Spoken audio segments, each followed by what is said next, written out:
Think about this for a moment. A short man in a red hat, a thick mustache, blue overalls, jumping on turtles and saving a princess. It sounds ridiculous when you describe it like that, right? And yet somehow, this simple character became one of the most recognizable figures on Earth. For millions of people, Mario wasn't just a video game character. He was the sound of a Nintendo console turning on.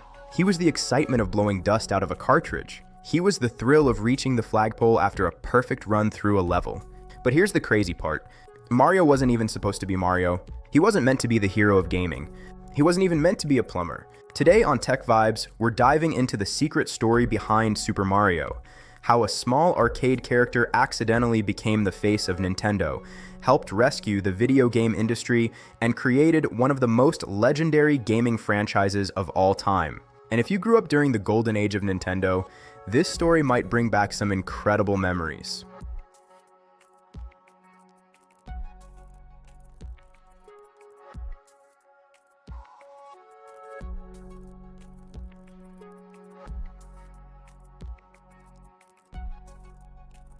To understand Mario's story, we have to go back to the early 1980s. At that time, Nintendo was not the giant gaming empire we know today. In fact, outside of Japan, the company was still trying to prove itself. Arcades were dominated by games like Pac-Man, Space Invaders, and Donkey Kong. And strangely enough, Mario's story actually begins with Donkey Kong. In 1981, a young game designer named Shigeru Miyamoto was given an unusual challenge. Nintendo had arcade machines that weren't selling well, and the company needed a new game quickly. Miyamoto had never designed a full game before, but he had an idea. Instead of spaceships or aliens, he wanted to create something that felt like a cartoon story. A giant ape kidnaps a girl, and a small hero tries to rescue her. Simple, easy to understand, almost like a playable comic strip. The giant ape became Donkey Kong, the girl became Pauline, and the hero, at first he didn't even have a name. He was simply called Jumpman. Why? Because jumping was the main thing he did. Jump over barrels, jump over obstacles, jump toward the top of the level. But here's something fascinating. Jumpman's design wasn't just random. Early video games had extremely limited graphics, so Miyamoto had to design a character that could be recognized with only a few pixels. That's why Jumpman had a big mustache. It made his face easier to see.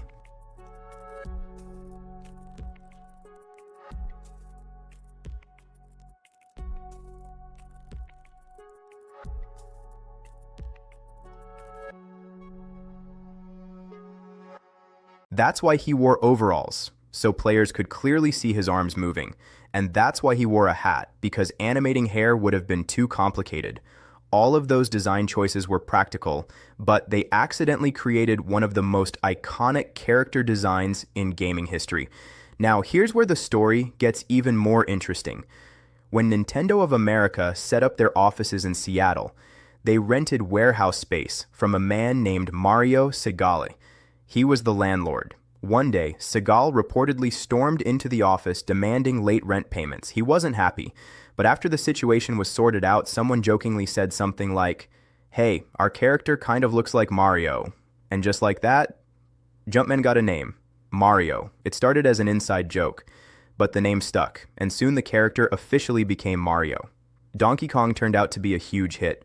Arcades across America were suddenly filled with players trying to reach the top of those platforms.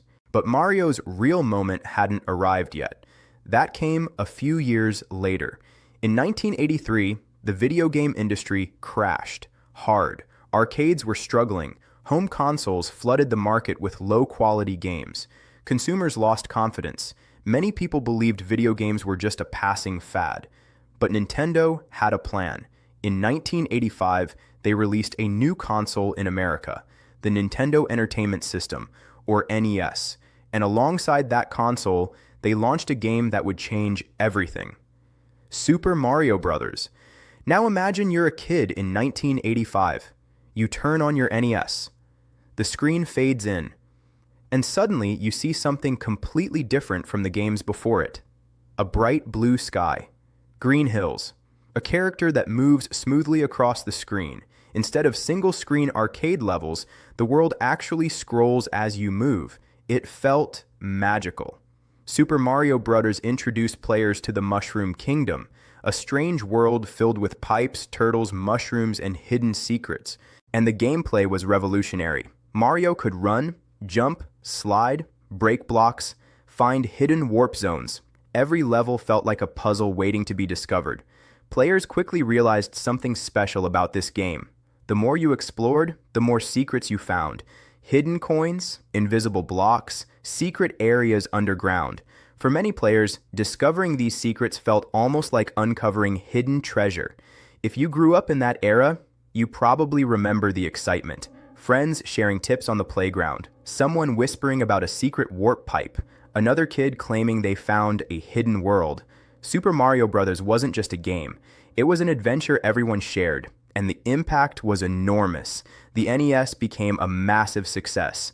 Super Mario Bros. Sold tens of millions of copies, and suddenly Mario wasn't just a character anymore. He was the face of Nintendo. Over the next decade, Mario became bigger and bigger. Super Mario Bros. 2, Super Mario Bros. 3, Super Mario World. Each new game pushed the boundaries of what platform games could be. Super Mario Bros. 3 in particular became legendary. Kids across America were obsessed with it. The game was so big that it even appeared in the movie The Wizard, which basically acted as a giant advertisement for the game.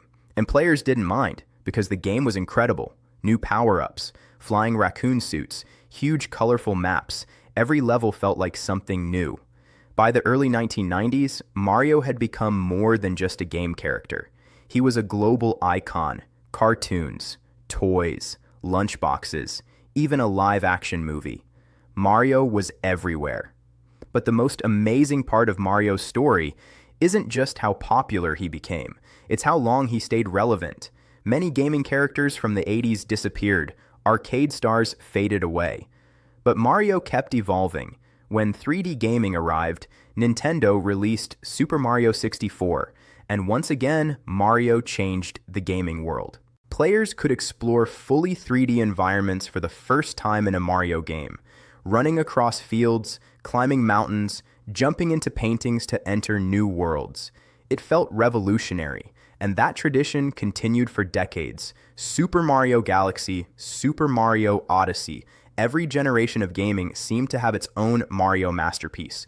By the way, if stories like this bring back memories of your childhood gaming days, take a moment to like the video, share it with someone who grew up with Nintendo, and subscribe to TechVibes for more nostalgic gaming stories. Because the history of video games is full of incredible moments like this, and Mario might just be the greatest success story of them all. It's amazing to think that Mario began as a nameless arcade character called Jumpman, a simple hero climbing ladders and jumping over barrels.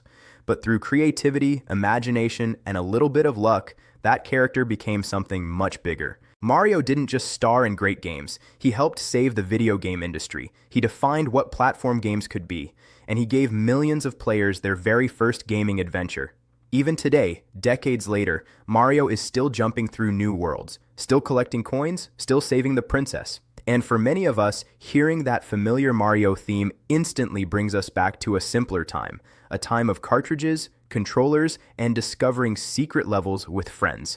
So now I want to ask you something. What was the first Mario game you ever played? Was it Super Mario Bros. On the NES, Super Mario World on the Super Nintendo, or maybe one of the later games? Share your memory in the comments. I'd love to hear your Mario stories.